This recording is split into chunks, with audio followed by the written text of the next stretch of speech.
Guys, for the most part, every time we do a remodel, whether it's a kitchen, bathroom, or any living space, we always use, probably 90% of the time, we use custom cabinetry. Now, custom cabinetry sometimes is a little bit more expensive, sometimes about the same price. It really depends on the particular product, the stain, the fabricator, the brand of the cabinet. In this case, I want to show you guys. This is a prefabricated cabinet. This, we can just go pick it up at the store and just come and install it. This is a nice cabinet. It comes in with dovetail seams on the drawers.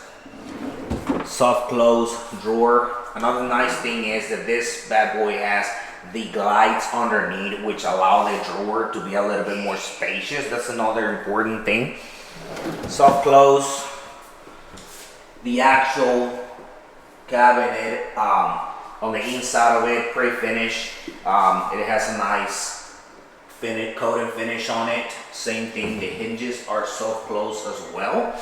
And in the past, prefabricated cabinets, I wasn't a big fan of them because you had big old gaps and they didn't look as good. Now, if you pay attention to this, guys, the gaps are very close. It's almost as frameless. In the past, there used to be like 3-4 inch gap that didn't look very good. Now today, they have come a long way, and all the different manufacturers are doing a great job of providing products that are a reasonable cost and will give you a variety of different door styles, colors, stains, paints, and stuff like that. So if something like this is what you're looking for your next project, your kitchen or bathroom, we'll be happy to bring you the different door samples so you guys can make an educated decision on what product is going to be the best for you and your family.